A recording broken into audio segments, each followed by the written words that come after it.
Welcome to episode 2 of the Drakos.ir podcast. You came back! Well done. Tenacity.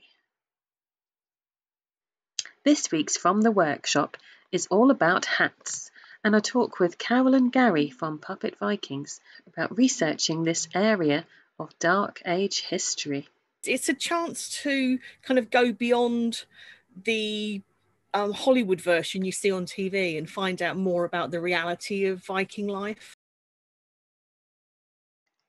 In compelling chronicles, the tale of St. Oswald from Alan of Woden's Hearth.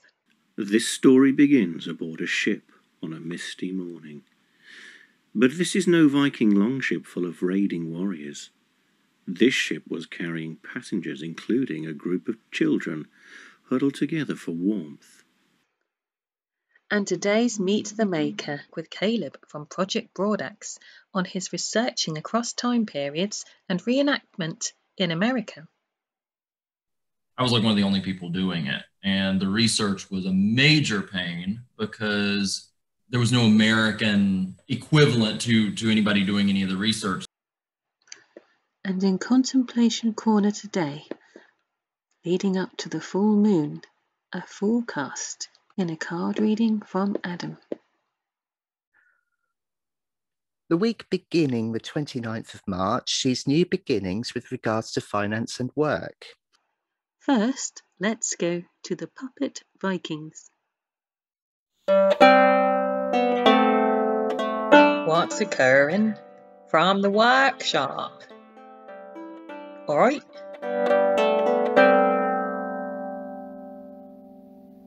Joining me now from the Puppet Viking YouTube channel, Carol and Gary, experienced reenactors in the Vike Zone, and of course, guest starring Einar.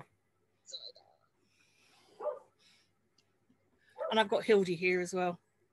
Wonderful. What does reenactment mean to you? For me, it's all about the history. It's a chance to kind of go beyond the Hollywood version you see on TV and find out more about the reality of Viking life. What was it that first inspired you to explore the making and creating of in the Viking reenactment world, but through puppets? Him. He has always loved puppets. A lot of people meet Gary and think he's a bit of a grumpy sod, but if you give him a puppet, he turns into a big kid, and he is just so funny and silly. And I've been kind of encouraging him, yes, by buying him lots of puppets. How have you come up with creating what they're wearing? We tried to make them as authentic as possible. So we've gone for the right materials, the right colours, the right techniques. Everything is hand sewn. Einar here, his tunic is all wool. It's got tablet braid around the edges. I sat and hand sewed the whole thing while playing role-playing games online one weekend. But it's using patterns that we would use for making things for ourselves. Basically doing the same research we'd do to make full-size things, presumably the same sort of thing you do. So looking at what's been found, what fabrics, what dyes, and then finding fabrics that fit within that and making them using the same sort of style of patterns and the same techniques. But it's just been a nice way to sort of keep on doing things. And hasn't it, Jess? Yeah. It's been like a good lockdown focus for you guys. Yeah, exactly. Use your skills in a different way. It gives us a chance to actually have some interaction with the other Vikings as well, because most of the people who watch our channel and who are following on Facebook and YouTube and what have you are reenactors themselves. So it's a good way of just sort of staying in touch a little bit and not forgetting that we exist. Absolutely. Is there a sense then with them being puppets that there's a sort of education purpose? How much of that was at the forefront of your mind when you came up with Puppet Vikings? It's not really designed to be like total education. It's not like aimed at children in schools or anything. But we do want to be accurate, and we do want to say where we're getting our information from. A lot of it is interpretation and people reading into it what seems to work for them. So we try to stay aware of that and make sure that when we're doing our videos, we talk about that so that people know just how much they can go by what we're saying. Because we don't present ourselves as experts. I mean, we've both got degrees in classics, but that was much more Roman and Greek than Viking. So our knowledge is very much amateur. But obviously we use the same techniques that we used when we were studying for the classics degrees to make sure we're referencing correctly and going back to the right sources. I feel like you're experts. What are you talking about? You're my gurus. Don't tell me this. Well, like I say, we're always learning. Yes. And I think that's true for anybody who takes it seriously. There is so little that actually does survive that you have to be prepared for things to change and expand. I mean, if somebody turns up next week and digs up something new, it could totally rewrite everything we know. I think when I started, there weren't even the online costume guides that they all have these days. And yeah. all of that stuff has sort of developed over time, and it's getting better and better all the time. Yeah. The classic joke was boots with Hessian wrapped around them, tied in place, because there was no Viking footwear right back in the beginning. Well, they'd already found it in places like York and Dublin, but yeah, you just couldn't go out and buy it because there weren't people selling it. You had to make your own, or you had to improvise something that looked passable. With the development of reenactment comes the development of the traders being there to feed the market, so that like a self-fulfilling prophecy of reenactment going around ad infinitum. Yeah. Should we talk about Gary's hat? Which one? That's the puppet's hat. Yes. That's the exact same hat, but for me. Is that your lean model? He's got a much bigger head than a puppet. Fringing was the first one. The pillbox was the one you made like 50 of in different shapes and styles. Yeah.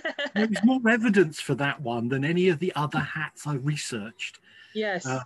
The Phrygian hat, or Ferengian hat, or the Darcian, as we're referring to it now in the discussion groups, is a composite hat.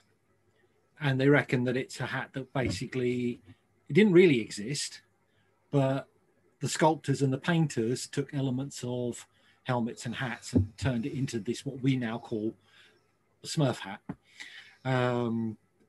Whereas the pillbox, which was the second one we looked at, yes, they've got 4 finds of it that I'm aware of from Netherlands and Germany.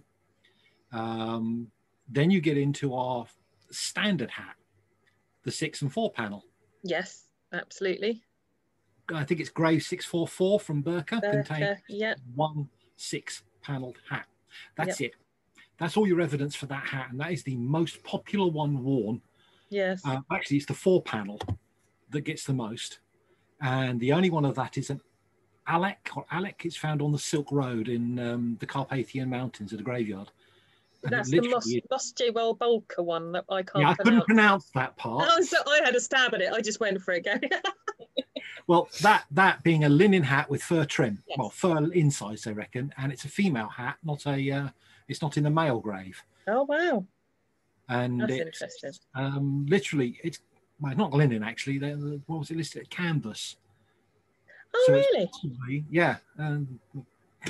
It's all I've been researching for the last couple of weeks. Could well have been a linen canvas though, because canvas is the structure rather than the fibre, isn't it? But it's an 8th to 9th century find, so it's a contemporary with the Birka hat, and traders could have gone backwards and forwards between that area, and that's where we get the hat from.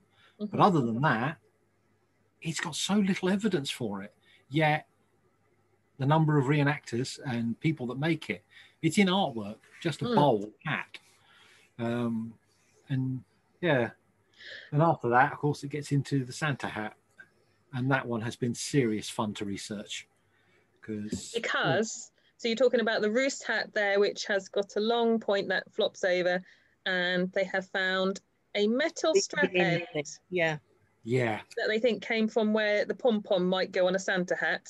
And they found it by the neck of the person in the grave, hence them thinking it might have been a hat that flopped over. That one I found, plus there's a couple of rune stones depicting somebody with a headgear that looks like it's either the Henby style hood or it's a Santa hat being worn with the flop going backwards, or as Carol pointed out, it's a hairnet on a person. Sprang.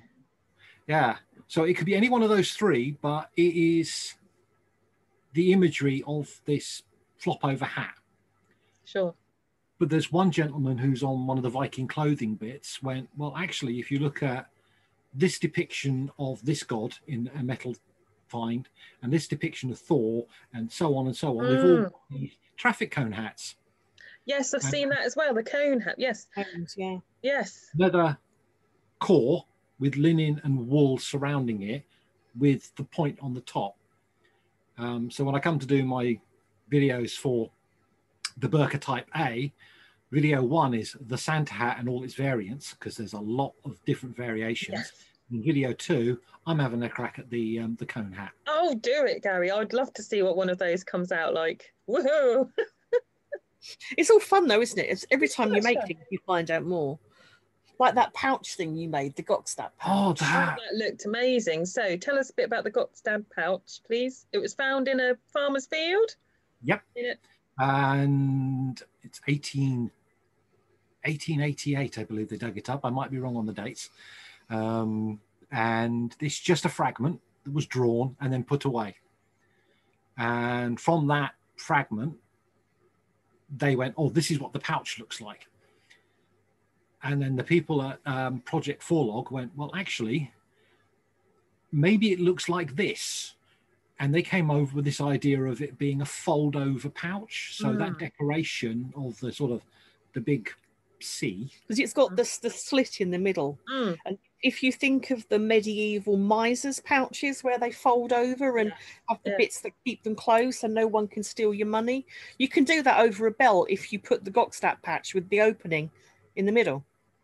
So that's one of the things they suggested as a way of using it. And then you tried about 3 different variations on it, didn't you? I made ones that were not the standard. I made a fold over with an entrance through the big open diamond slit in the top. So you get in it from the top. Yes. Then I made them similar to the miser pouch version. Where you get into it from underneath. So once it's over the belt, you've got no access to it. Yes. And then I made one where it's flat. Where it's flat down, but rather than having the entrance point, it's hard to say the top and the bottom of it, but you've got along the shorter side. Yeah. So it was on the shortest part of the belt, thus giving a much deeper pouch. Because most of the ones you see people using are flat, but they've got the pouch hanging from the longer side, so you've got more room to put your hand in and out. Yes. But it's just interesting to see how many different ways you can look at a find and turn it into something usable. And who's to say who's right? It's all a bit of guesswork, really, isn't it? So on the subject of hats and minimal evidence, there's the technique of nail binding. And I love nail binding hats. Lots of people do it. And there are several stitches that date back to Dark Ages. And yet, they're finds. But there are very few finds. Very few. In fact, there are 2 from the Dark Age, from the Viking Age. Yeah. And both of those were Christian religious people, monks and bishops and saints, I believe they all were. So it's hard to say for certain that anybody else would have worn them, but you've got to think it's likely, haven't you? Absolutely. I mean, we know that they were using nail binding. We know that they made things in that technique, that there's that lovely sock in the Jorvik Museum. Oh, I love that sock. I know, the stitches are so tiny. They're so tiny. It doesn't take much to think that if you're going to be outdoors and it's cold, you're going to want a hat. And the easiest way to make a hat is to nail bind it, because making woven fabric takes an absolute ton of work. Absolutely. I mean, and an awful lot of wool. They didn't have the thick coats that you'd shear. It was all plucked off by hand. And then it had to be spun, and then it had to be woven, and then you'd have to cut it up to turn it into a hat. If you've not got a lot of money, that's an awful lot of work that doesn't really give you the chance to be making what you need to be feeding yourselves and looking after your family. If you're going to nail bind it, you can literally sit there and you can spin it by hand as you go. And I love that as one of the advantages of nail binding, like you say, is you can do it in stages. They weren't stupid. They were very sophisticated people. No, and exactly, and also very resourceful. So if you had a tiny, tiny bit of wool that you couldn't use for anything else, oh, that'll do for his hat. He won't mind that. He'd be all right. I'll just put it in his hat. You didn't even need to use it all wool. You could use like the fibres from other plants.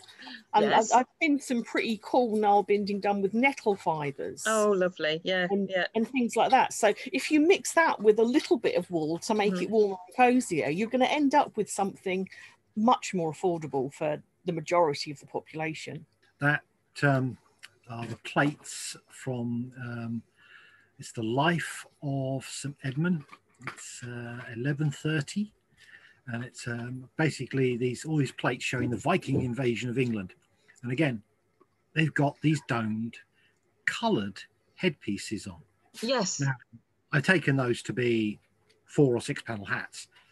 But there's no reason why they can't be Nile binded, is there? And they're the same colour as their clothing. Even the cone hats you can make pretty easily Nile binding. And when you see a statue of Thor or Odin, all you're seeing is polished metal. You're not seeing stitches. You're not seeing seams. So it's an interpretation thing again. And the Nile binded hat makes an absolute fantastic helmet liner for the last 2 seasons. I've had a custom made one by Carol, which had an extra section put around the neck. Yeah, it's got about 2 inches longer at the back than it is at the front. That's a good idea. So the Aventail sits over it and you don't get scratched on any rough bits of chainmail. Have you tried making the fake fur? Go on. No. They have this technique where it's usually using a loom, but they'll put loops of fleece around the stitches, so you end up with Varrofelder. But there's also evidence of that being done with Nile binding. Right. Not during our period specifically, but there are pictures of people, I think from Russia, wearing these like cone-shaped hats with like long loops of fur. And it appears to have been used for like collars and cuffs and anywhere you wanted a bit of extra warmth. So that's my next thing I want to do. I love that. To use bits of wool to make Viking fake fur. Oh, I love the I think that would look really cool around a cloak, wouldn't it? Oh, looking forward to seeing that, Carol. So staying on headgear, my next thing I want to have a go at is sprang. You're literally just twisting fabric together. So you wrap your thing in a continual loop. So it goes round and around and around and around. And then you bring one forward, push one back, bring one forward, push one back. And what you do at the top happens at the bottom as well. So you sort of work from the top to the middle and the bottom to the middle is done at the same time. And then you need to do something to hold it in place. It's a technique that comes a lot later in history. Did you know, for example, that George Washington had a sprang sash that was part of his military dress? I love that. That's awesome. Yeah. It was traditionally used in America for military sashes, and it's constructed so you've got like almost like a tapestry pattern from where they've crossed the threads, and it's on display in a museum somewhere, and it looks amazing. That's really interesting, because I imagine sprang was quite large holes, but that implies that you can do it. It's really tightly knit. It depends on the thread and how close together. I mean, if you're starting, you probably get on better making it from fairly big chunky thread and smooth thread. If you use something too rough, it's very hard to get it to spread evenly and look nice and neat. Top tip. But yeah, it's well, if you watch that it's a YouTube video about the George Washington sash. Yes. It was used as a stretcher to carry people off the battlefield. Oh gosh. That's wow. How much it expands to. Headeby bag. Yes, you know those lovely wooden handles. Yes. There is some suggestion that they may have been for sprang rather than fabric. Wow. And you'd have like a net shopping bag. Thank you for your time tonight, guys. Really appreciate it. No problem. Talk to you again soon. Talk to you soon. Yes, please. Take care. Compelling Chronicle. This story begins aboard a ship on a misty morning. But this is no Viking longship full of raiding warriors. This ship was carrying passengers, including a group of children huddled together for warmth. So who were these children, and where were they heading? To answer this, we need to go back to Anglo-Saxon times, to an area north of the River Humber, known as Northumbria, and King Athelfrith, Anglo-Saxon king. In the year 616, the most powerful king in northern Britain. He had to fiercely defend his borders to maintain his power. One infamous battle, he was fighting the Britons of Wales at a site near Chester. Before the battle commenced, Athelfrith noticed a large number of monks on a hillside, surrounded by guards. He asked who they were and why they had gathered. On learning they were from the local monastery and were praying to their god for victory against him, he then proclaimed, "If they are praying to their god against us, even if they do not bear arms, they are fighting against us, assailing us as they do with prayers of our defeat." He then gave the order to have all the monks slaughtered in front of the enemy, killing 1,200 of them and earning the name Athelfrith the Destroyer. Shortly after that battle, Athelfrith set his sights on East Anglia, and King Radwald, the most powerful king in southern Britain, who'd earned the title Bretwalda. King Radwald was a Christian, and it is believed that it is his ship burial located at the now famous Sutton Hoo dig site.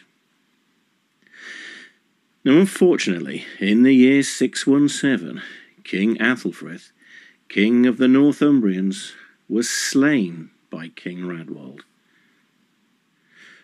So it's at this point we can return to the children in their boat, because these were the children of King Athelfrith. They had to go into exile following the death of their father, and the destination of the boat was Iona and the Irish monastery of Christian monks, where they were kept safe, educated, and eventually baptized. And here we meet one of the children, the future king, and later Saint Oswald. After 17 years in exile and the death of 2 of his brothers, Oswald returned to retake his kingdom. The threat now came not from East Anglia, but from Mercia and the last pagan king, Penda. Oswald had to raise an army as quickly as possible to deal with the invading force. One of his first battles was with an ally of Penda's called Cadwallon. Before the battle, Oswald had a vision of Saint Columba and was told he would be victorious. On the morning of the battle, Oswald hurriedly erected a cross. When the hole was dug, Oswald himself held the cross in place with his own hands, until his men heaped enough earth to make it secure.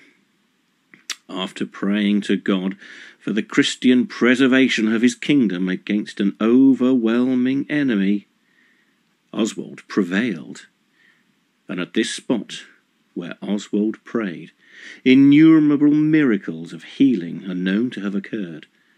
This heavenly field, known today as Heavenfield, became the site of a heavenly victory and of heavenly miracles. Oswald, for the next 8 years, became the most powerful ruler in Britain.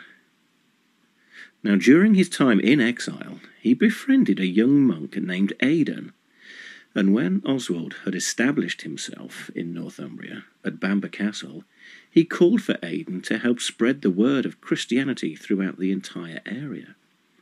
A story told by Bede recalls how to help spread the word faster over a greater area, Aidan was given a fine horse worthy of a king, with a jewelled saddle and bridle.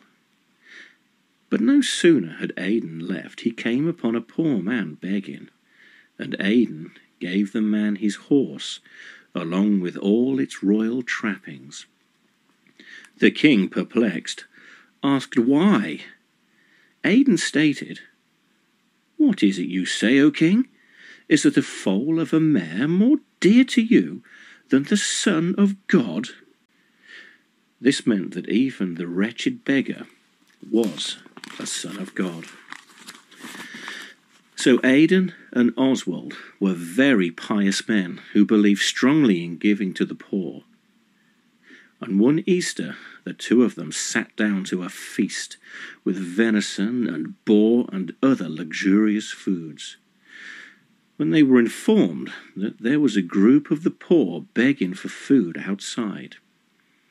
Without a second thought, Oswald ordered the food from the feast to be given to the poor, and not just the food, but also the silver plates on which the food was served. Aidan was so moved by this pious act, he grasped him by the right arm and said, "May this hand never decay." And later we will see how this blessing and prayer was fulfilled. Now we're in the year 642. Oswald, like many other Anglo-Saxon kings, was a warrior, and like so many kings before him, he expected to die on the battlefield. And indeed he did, for on August the 5th, at the Battle of Mayserfield, at the age of 38, Oswald was defeated and killed. After the battle, the pagan Penda had Oswald's head and arms cut off and displayed on spikes as a trophy, or even a possible offering to his pagan gods such as Woden. Soon after his martyrdom, Oswald was sainted, and the cult of Oswald grew even larger, as tales of miracles were told far and wide. According to the monk Reginald of Durham, Oswald's right arm was carried off the battlefield by a raven and dropped near a tree, and a spring appeared where the arm landed. Both the tree and the spring had healing powers. And Oswald's tree is located today in a town called Oswestry. Another story, as told by Bede, tells that not long after his death, a man was travelling on horseback past the place where Oswald fell. The horse suddenly began to tire. Next it stopped, bending its head to the ground, and foaming at the mouth. Then the pain became unbearable, and the horse fell to the earth. The man dismounted and took off the saddlecloth, and waited to see whether it would recover, or whether he would have to leave it for dead. The beast was long tortured in pain, and twisted around from place to place, until, as it turned over, it came upon the very spot where the famous king had fallen. Immediately, the horse got up and started to greedily eat. The horse was cured. The man marked the spot and rode to the local inn and began to tell his story. He found a girl, the niece of the patron, who had long suffered with paralysis. When he told of the place where the horse had been healed, they put the girl in a cart and took her to the place. In a short time she fell asleep, and when she awoke, she was healed of her infirmity. She drank, brushed her hair, and walked home on foot. Other miracles include soil collected in a bag preventing a house from burning down, soil from the site being mixed with water and healing broken limbs. The hole is now so deep, it is deep as a man is high. After the battle, Oswald's brother, Oswy, collected the arm from the battlefield and took it back to Bamber Castle.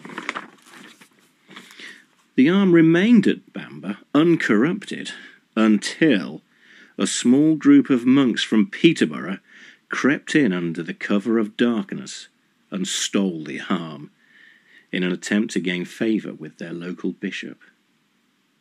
Now, because of the way they had acquired it, when they built a chapel in Peterborough, they designed a very narrow tower, just big enough for a monk to climb to the top and stand guard 24 hours a day, 365 days a year. And they did stand, as the tower was so small there was no room to sit, as in sitting we may be lulled into sleep. So what happened to Oswald's arm?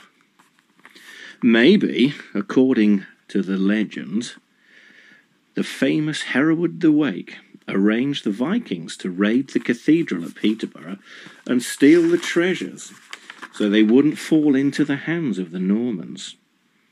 Or maybe, until the Reformation of 1517, it remained in Peterborough, uncorrupted in its silver box. But during the Reformation, it mysteriously disappeared. So out there, somewhere, hidden in a silver box containing this precious relic that even to this day might have the power of miracles. Thank you.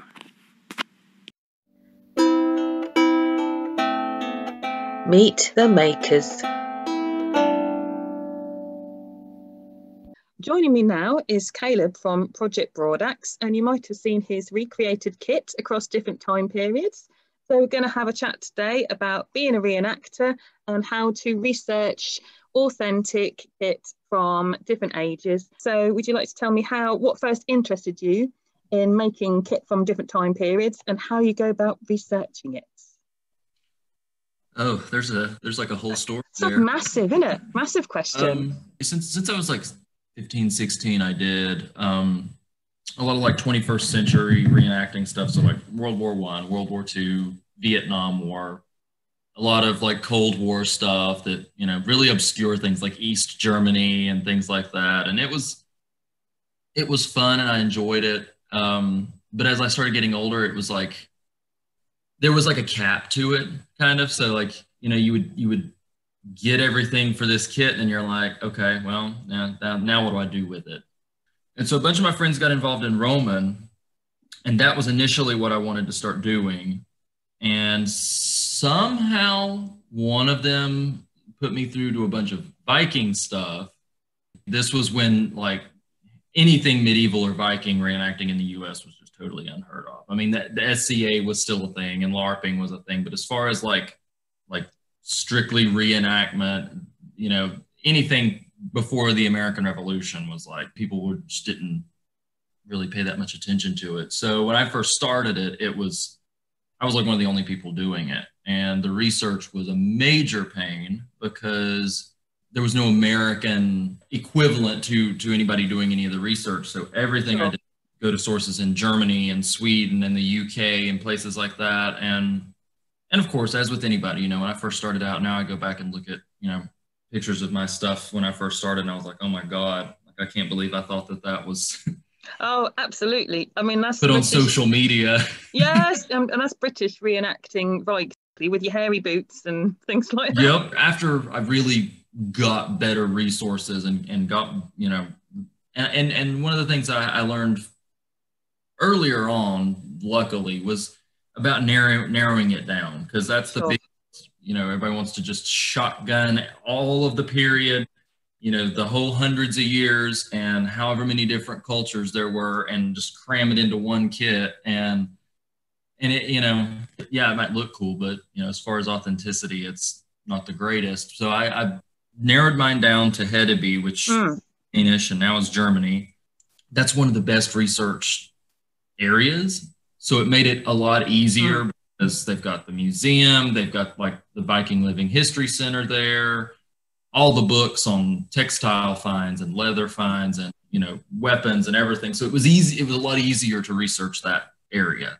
I started a YouTube channel, and for one, it didn't really take off. But as soon as I got the website where people can actually translate text to other languages, that's when I started getting feedback on, you know, through email and through Facebook from people starting up Viking reenactment groups in like Argentina and Chile and Oh, fantastic. all these other countries that normally just with the YouTube channel I wouldn't have been accessible to. Yeah, I mean, that was one of the first like American-based sources of information on Viking Age stuff. And of course now it's just totally taken off in the US. And it's like now it's, especially with the TV show, Yes. Assassin's Creed game now. And so now it's kind of like, and way too pop culture for me. And again, it was another one of those things like there's only so much stuff published about it. You know, there's only so much information that, you know, the museum has. And so it's like, once you hit that point, I'm like, after doing it for going on 10 years now, I'm like, well, crap, now I'm hitting the same point I did with the 20th century stuff where I'm like, you know, I've made all the tunics, I've made all the pants, I've made all the hats, you know, I've researched all the how many, you know, whatever rings have been found. And so I'm like, that's when I started branching back out again. And that was when I started looking more into like high medieval stuff, like 14th century and early Renaissance. And it kind of just came full circle. You know, last year I ended up getting involved with a pretty good Roman group in the US, and you know, now I just finished putting the finishing touches on like the basic framework for that. So it's like it's all kind of come full circle. You know, it started because I wanted to do Roman, and now that's all roads lead there apparently. So yeah. Yeah. I mean, yeah, that's a very good analogy because that's literally pretty much.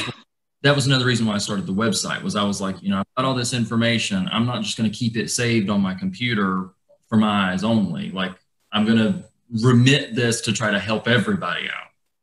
And through doing that and then making all this stuff myself and then posting it, people started coming to me mostly on Facebook, but I also get emails directly from my website where people are like, you know, hey, I saw you make Roman tunics. Can you make this for me? And then that was when adding the commission section on my website. Because I'm like, and now that's really become a full-time job.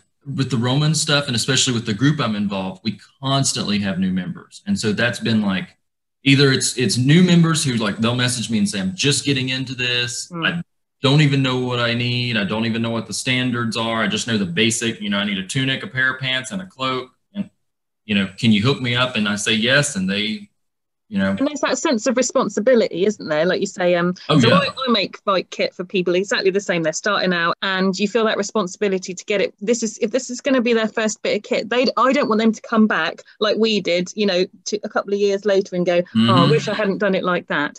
I want them to step out onto the battlefield and be authentic enough so they can get there and get on with what they need to do. So let's talk a bit about your shows, if I may, because so obviously there's not a lot going on at the moment, but you're part of a Roman group, you said? I haven't even gotten to go to any with the Roman group because I joined during the pandemic. So COVID-19, I'd started doing more like talks. Oh, cool, right. Getting invited to like, you know, history clubs or, you know, art and textile groups or, you know, even a couple of Renaissance fairs where they just literally wanted me to come set up my stuff and just talk to people. Awesome. It's a weird kind of tricky thing to navigate sometimes because it's like you've got, especially when it comes to like the medieval and the Viking stuff, you've got like the steel beaters, as they call them. And those are the guys that really, they don't really care much about the kit. They just want the coolest weapons and armor to show up and just beat out of each other for a weekend. The living history guys that really care absolutely nothing about the battle. They just want to hang out in their armor all weekend and just chill in camp. And then you've got just the people which I used to personally make fun of, but now find myself being more and more with are just the fun havers who are like, yeah, I'm just here to have fun. I mean, I've changed my mindset on it a lot over the years, like, because I used to be one of those that I'm putting all this work into all this authenticity and you have to too. And, you know, I used to be the person that would be on Facebook harassing people for not having authentic kit. You know, I had to really just sit down with myself one day and was like, why do I do this? Like, what is my main goal for doing this? And you know, the main reason was I'm doing it because it's fun. So fun to make stuff, it's fun to research stuff, And that's where the fun is in it for me. And LARPers and cosplay, I just don't want to feel like I'm alienating anyone, really. Right. Yeah, and I mean, I've actually gotten more into a lot of more cosplay stuff this past year, actually, because it's like, if I'm doing it for fun and the fun is making and wearing stuff, it doesn't have to just be solely historical. Someone finally got me to start watching the Avatar: The Last Airbender show. And I'm like, I'm finding myself watching this show going, wow, I wonder what these clothes and stuff that they're wearing look like in real life. And so I, started making a waterbender outfit. Awesome. I'm super proud of how it's coming along. And so it's like, now I'm, it's like a whole new area of interest. And, who knows, as I get farther along in that, 3 years from now, 4 years from now, people may be paying me to make, cosplay stuff from TV shows, So like I'm working on a Star Wars cosplay right now. So it's like, as I realize that I'm doing it more for the fun and not for, the more elitist mindset that a lot of people convince themselves that they're doing it for. I'm realizing I'm having a lot more fun, And that is a really good attitude to come into any reenactment with, because if this is your hobby, like you're saying, you miss the fireside and you want to just have fun with your friends and chill out. Yeah, don't be the. On that kind of topic, I feel like in English reenactment, there is not a lot of diversity in any sense. Yeah. Luckily, and it's been very fortunate that in recent years, there's started to really be a bigger movement in the US of reenactors of color portraying things that they historically would have done. And it was interesting because when a lot of it first started, and it was the ironic part was it was almost mostly white people that got so upset by it.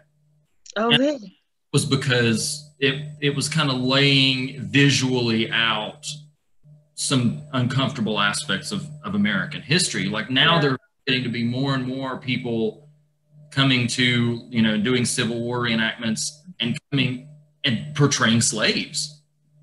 And for years, that was something that was totally like, we don't even want to see it. We don't even want to see that. Civil War reenactment was really like the catalyst for reenactment in the US, because the Civil War is such a fetishized period of American history, right behind the American Revolution. And so the glorious Union versus the noble Southerners has been like this weird myth. And so now in recent years, since people are like, oh, I'm going to, show up and hang out in the Confederate camp barefoot as a slave and them actually being black, people were like, oh my God, what are you doing? Are you crazy? And they're like, nope, because this is history. Yeah. And it adds a depth and it creates a dialogue that people really need to be having. But now we're getting actual, there's actually Black groups that portray, Black Civil War units and things like that, which is really, really cool. And there's also lately started being a huge movement of actual Native American people showing up. Because for a long time, people did stuff like French and Indian War or even American Revolution where there were natives present. It was white people. It was going on some and stuff. But now, one of the best events to this day that I've ever had was back in, 2012. Wow. I did a French and Indian War reenactment at Fort Loudon, which was a British fort during the French and Indian War. And I don't know if you've ever seen the movie Last of the Mohicans, but that is what one of the battles in Last of the Mohicans was based on. The Cherokee had besieged the fort, and it was a British fort, and the unit was actually the British unit out of South Carolina, and the Cherokees starved them out essentially. So they come to peace terms, and the Cherokee said, we'll let you leave if you promise to march back to South Carolina, get on your boats and go back to England. And, the British agreed, and, they got a couple miles down the road, and the Cherokee just massacred them anyway. They were like, okay, yeah, which is, like what happened in Last of the Mohicans, and that's what that was based on. All of the people there that were portraying the Cherokee Indians were actually from the Cherokee Indian Reservation. They were hand-selected by the tribal council to come portray these Cherokee warriors and women and children. And it was so cool because it felt so real. And so, yeah, there has been a growing number of people, and because for a long time, especially in the US, yeah, reenacting has definitely been seen as a white man's thing. I mean, even now, like some of my black friends, I'll be talking about the reenacting stuff and they're like, damn white people. Yeah. Y'all acting, because it's so much of it is like this white fantasy. Yeah. And yeah. Yes. The history, who wrote the history down.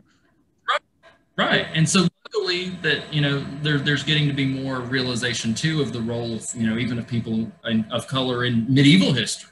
I mean, we have plenty of work depicting black nobles and knights in the medieval.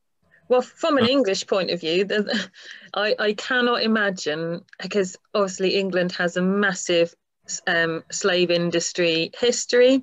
Mm-hmm. And one of our recent events on the news was Bristol, for example, is a city that is founded with the money mm-hmm. from slavery. And so a statue of the guy who founded it, did you see it? Was pulled. Did they throw him in the lake or something? Threw him in the canal? Yeah. So I cannot imagine anyone in England wanting to portray that side of history. I can't, that blows my mind a bit. Yeah. Yeah. Well, and the hard thing that's been a conversation that's come up more and more with American history in recent years is, like your country, you guys have a ton of history pre-slavery. Yeah. But with the U.S., that's like our defining feature. I mean, our first colonies were established, and not long after we started having slaves. So that's and not only that, but we were also killing the natives. So it's like American history. I have a friend I know that he's got a PhD. His whole topic is the history of American violence, and so it's so hard to reenact any part of American history and not show, I see what you mean. It's so really intrinsically linked. Yeah. And you would talk about them that people would go, oh, wow, yeah, that puts a whole new perspective on things. And we're like, okay, so our job is done then. If you're going to go home and Google this and read about it now, we've done our job. That's the goal. So do you feel that responsibility as a reenactor then? Because I've never really looked at it like that. I feel like I'm portraying a time period, and I feel stronger and stronger and stronger that I'm portraying a skill that we might dismiss nowadays, but making your own fabric is mm-hmm. something that you had to have a knowledge of. It was a highly skilled and prized and, mm-hmm. expensive.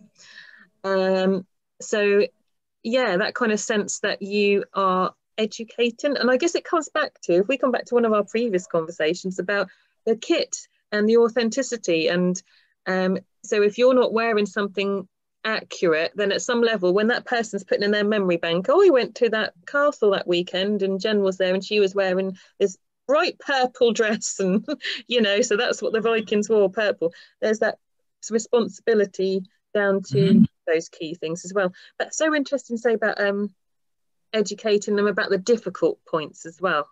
Yeah. That's actually, because so many people want to focus and the combat, but what they don't focus on is the cultural and psychological impact of these things. And it's hard to do at events. I don't do it as much at events, but you'll see some on my website where I talk more about that sort of thing because, besides the material culture, that's where my interest lies in any of it. And I even did, when I did 21st century stuff, is the psychology of how these events affected people. Again, like the uncomfortable aspects of it. I feel a responsibility from being just a female reenactor and being... And I think that's why I like being Vike, is because of the status women had when, running the shop running the farm or whatever, the homestead, when men were away or whatever they were doing, and the fact that women had more right towards property and things like that. When I sit doing my weaving, and there is a sense that I can feel the strength of female ancestors behind me going, you know, peering over my shoulder, going, right, Jen, don't mess that one up this time, or whatever. They're judging me quietly, maybe. But yeah, that sign of responsibility towards the people that have come before as well. Yeah, and that's kind of why with you know, with like the Danish stuff, that's why I kind of lean more toward just an average person from here, because they want to be a Viking, and it's like the equivalent of saying, you know, these, you know, attributing this whole period to Vikings is kind of like saying, you know, 300 years of American colonization was the pirate age, you know, when there were thousands of colonists and only like a point of a percentage were actually pirates. It's kind of the same concept. And so that's why I focus more on, you know, like just the average person, is I really want to do like this really in-depth dive on my website and differentiate between like the average inhabitant of Denmark in the 10th century, a inhabitant of Denmark that was called up for like compulsory service. So, you know, a jarl or a king said, hey, we got to go fight these Carolingians, and actual Vikings, like what the difference is between those. Because that sounds awesome. They're not interchangeable. Yeah. And we think they are, but you know, they're not. Like, I'm sure if you went to 10th century Hedeby and walked around, someone would probably be able to say, see that dude over there? Yeah. Yeah. Like, you know why? You'd be able to spot.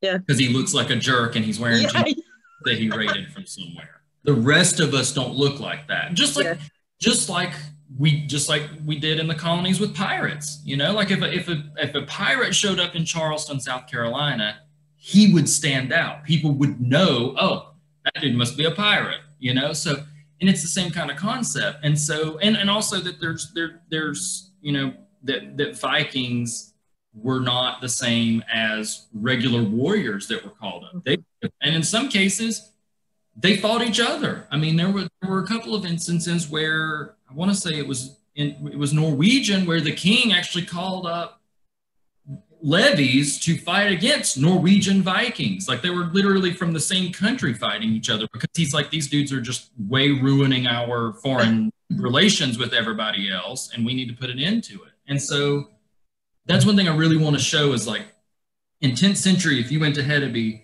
how you would be able to tell between an average dude, a warrior, and a Viking. Yeah, one of the problems being the people who we actually find in the graves buried nicely are never going to be the low down people who, you know, just had a hand-me-down tunic that was ripped in 3 places. And that's the hard, and that's the difficult part. And that's where, with the Viking Age stuff specifically, I enjoy doing it on my own and maybe going to stuff kind of freelance rather than trying to create a group, because people always, you know, you should create a group. You should have a Danish group. I'll be in your group, Caleb. I'll be over here in your group. And it would be really cool.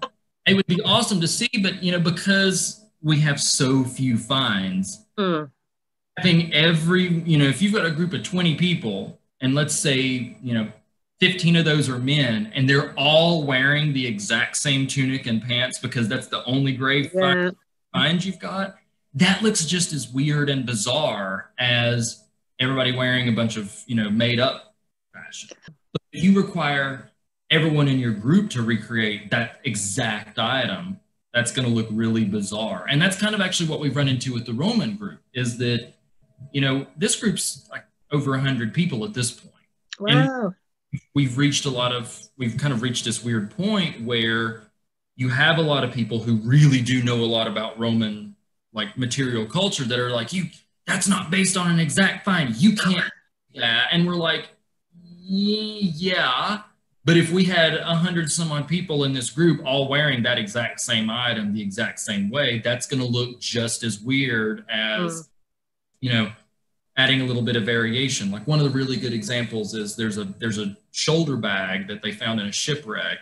Oh, right. And it's Roman, and it's like leather. I think it was made out of goat, and it was really thin, and it's just, you know, just a rectangular shoulder bag with the shoulder ties to clothes. And there's like 4 different ways that people make it.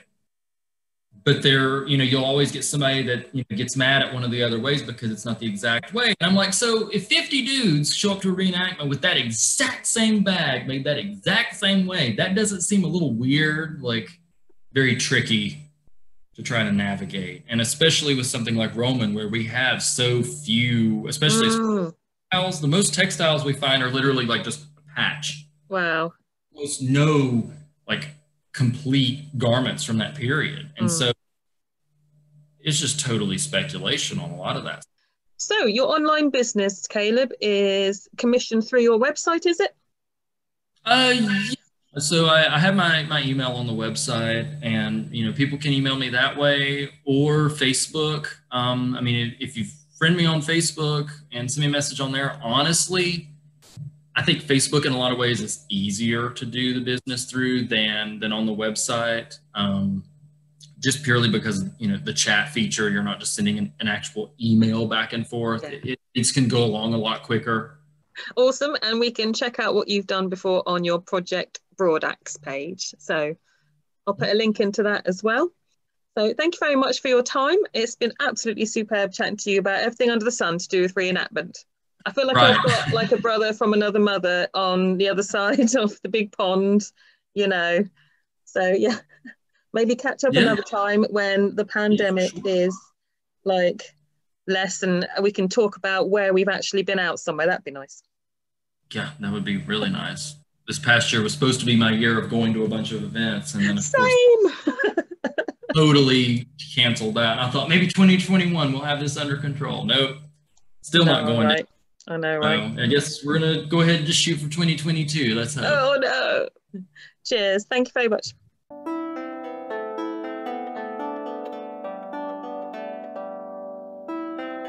Contemplation Corner.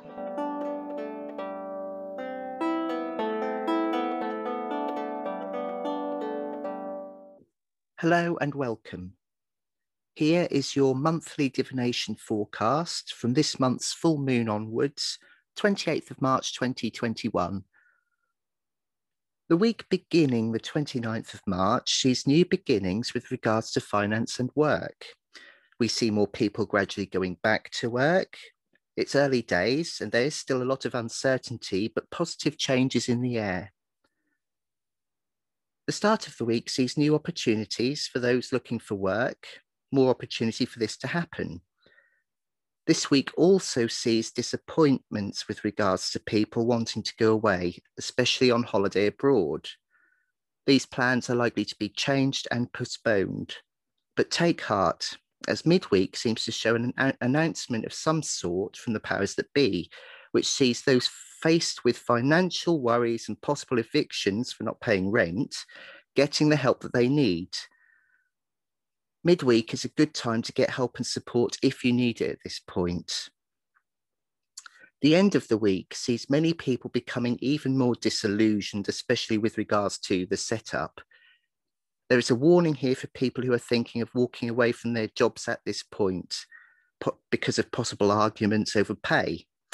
Now is not the right time to do this. Stay put for the time being, and it's very possible over the next few weeks for pay enhancements to be honoured. People will need to fight their cause though. Self-employed, don't give up at this point as financial assistance is on its way. The weekend sees a time to reflect and to make plans to meet with others when restrictions allow. The week beginning the 5th of April sees a positive message coming from a significant female in authority, which causes much celebration, especially among our womenfolk. There is so much strength and optimism leading into midweek, a clear way forward. Look to announcements as it's important. Keep your ears open. The end of the week sees circumstances where people are treading on eggshells.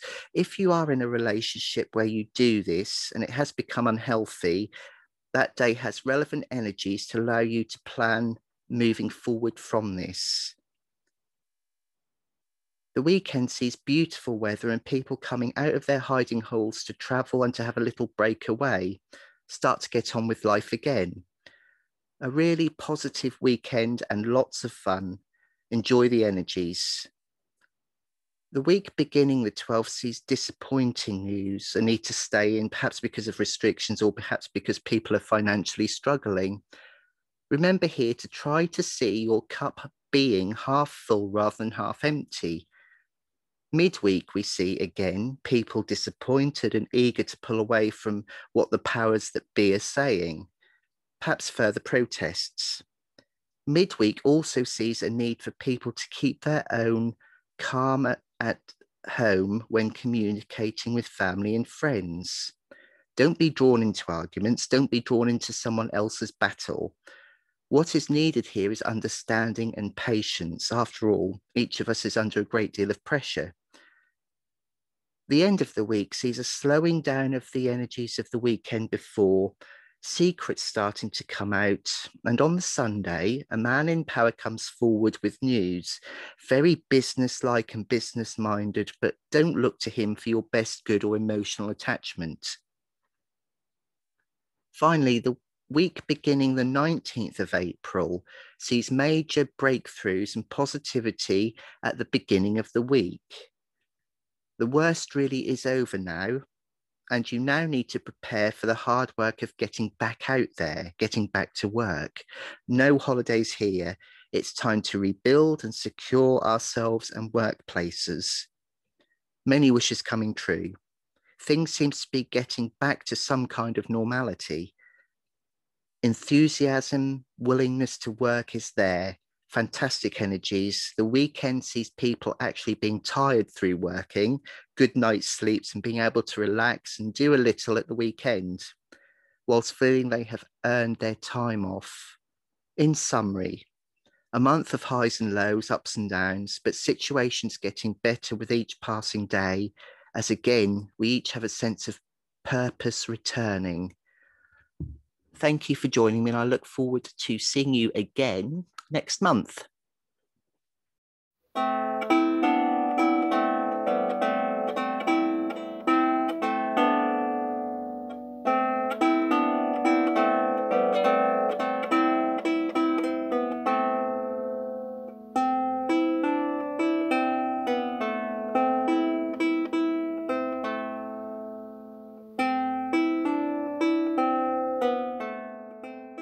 Next week, focusing on tablet weaving from the workshop, meeting the Viking Volva in Compelling Chronicles.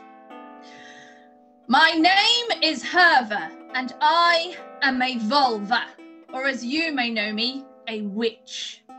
I can cast spells and incantations, and today I'm going to take you back with me over 1,000 years, when the lands were very different, but the people were much the same.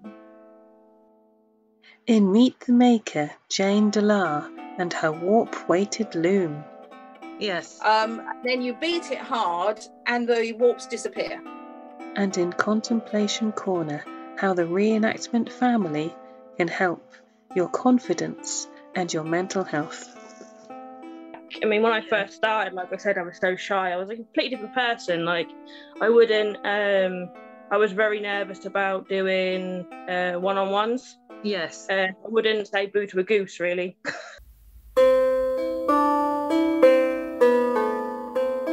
You've been listening to a Drakos.ir podcast for entertainment purposes. A massive thank you to all my guests today. All music for the podcast series provided by the amazing Dark Bardess. Find her on YouTube. Thank you for listening, and I look forward to your company next time.